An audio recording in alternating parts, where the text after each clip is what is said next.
Hi guys, আজ আমি আপনাদের সামনে আলোচনা করব স্ক্রিন রেকর্ডার নিয়ে। আপনারা যারা অ্যান্ড্রয়েড ফোন ইউজ করে থাকেন অনেকেই স্ক্রিন রেকর্ডার সম্পর্কে জানেন। আর যারা জানেন তারা তো জানেনই, আবার অনেকে আছে যারা জানেন একটা স্ক্রিন রেকর্ডার বলে একটা সফটওয়্যার আছে, বাট আপনি হয়তো পান না বা আপনার ফোনে ইনস্টল হয় না বা চলে না। আজ আমি আপনাদের দেখাবো আপনার অ্যান্ড্রয়েডের ফোন, যে কোনো অ্যান্ড্রয়েড ফোনে কিভাবে স্ক্রিন রেকর্ডার দিয়ে আপনি স্ক্রিন রেকর্ড করবেন। চলুন দেখে নেওয়া যাক কিভাবে করবেন এটা। প্রথমে আপনি প্লে স্টোরে যাবেন।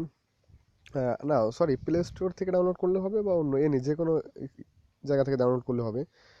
তো ডাউনলোডের ব্যাপারটা আমি একটু বলে রাখি আপনাদের, যে সবথেকে ডাউনলোডের জন্য ভালো আমার কাছে যেটা সবথেকে বেস্ট মনে হয়েছে, সেটা হচ্ছে এপিকে পিওর। এখান থেকে ডাউনলোড করবেন। আপনার এমবিও আপনার যারা প্লে স্টোরে ঢুকলে আমরা জানি যে অনেক এমবি বেশি মানে পুড়ে যায় যা ব্যবহার করি তার থেকে। অনেক সময় প্লে স্টোরে সমস্যা হয়, নানাবিধ প্রবলেম থাকে, সাইন ইন করা লাগে, জিমেইল অ্যাকাউন্ট থাকা লাগে। তো অনেক ঝামেলা আর কি। তো সহজে যেভাবে ডাউনলোড করতে পারবেন আপনি সেটা বলি। আপনি ফোনের যে কোনো ব্রাউজার, গুগল ক্রোম বা ইউসি বা ইউসি মিনি, যে কোনো ব্রাউজার দিয়ে আপনি যাবেন, গুগলে যাবেন। গুগলে গিয়ে সার্চ করবেন। দেখেন আমি দেখাচ্ছি কী লিখে সার্চ করবেন, লিখবেন REC। এই যে দেখাচ্ছি আমি টাচ আইকন দিচ্ছি, দেখেন যেটার পরে দেখতে পাচ্ছেন, হ্যাঁ, এই REC আপনি এই চিহ্নটা দেখে রাখেন, এই আইকনটা দেখে রাখেন।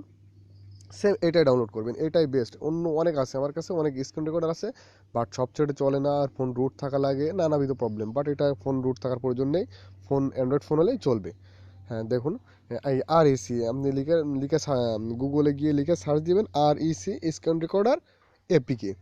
এখান থেকে আপনি এপিকে পিওর যেটা, এখান থেকেই এই অ্যাপটা ডাউনলোড করবেন। এনিওয়ে আপনি যেখান থেকে ইচ্ছা করতে পারেন। হ্যাঁ, এই অ্যাপটা ডাউনলোড করবেন, তারপর দেখায় কি করবেন। ডাউনলোড করার পরে সহজ, আপনি তাও দেখাই। ডাউনলোড করবেন, ডাউনলোড করার পরে এটা ইনস্টল করবেন। ইনস্টল করার পরে যে প্লে, এখানে প্লে করবেন। করার পরে সেম এরকম একটা অপশন পাবেন।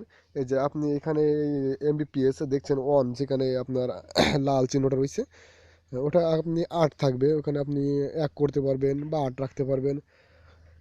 এখানে যেটা করবেন তার উপর ডিপেন্ড করবে আপনার ভিডিওর ক্লিয়ার। 8 হইলে অবশ্যই এমবি বেশি খাবে, 1 হইলে কম খাবে। আর এখানে টাইম আছে, এই যে দেখেন, এই যে ডুরেশন টাইম, এখানে টাইম আছে, এখানে কম বেশি করতে পারবেন। হ্যাঁ, অডিও অবশ্যই আপনি অডিও টিক দিবেন, তা নইলে আপনার সাউন্ড রেকর্ড কিন্তু হবে না, আপনার মানে স্ক্রিন রেকর্ড হবে, বাট আপনার সাউন্ড যেটা আমি যে এই যে কথা বলতেছি এই সাউন্ডটা আসবে না। আর নিচে আপনি ইচ্ছে মতো একটা নাম সাউন্ড সেভ করবেন, দিয়ে এখানে ওকে করবেন। ব্যাস, এখানে স্টপ রয়েছে, আমার রেকর্ড যেহেতু হচ্ছে এখন স্টপ থাকবে না, আপনি স্টার্ট থাকবে, ওখানে ওকে করবেন, পরে রেকর্ড হতে থাকবে। দেখেন উপরে এই যে আমার চিহ্ন যাচ্ছে, এই রেকর্ড দিয়ে আমি রেকর্ড করতেছি, পরে এখানে টাচ করবেন, ব্যাস আপনার রেকর্ড হয়ে যাবে। MX প্লেয়ার বা গাড়িতে গেলেই পাবেন।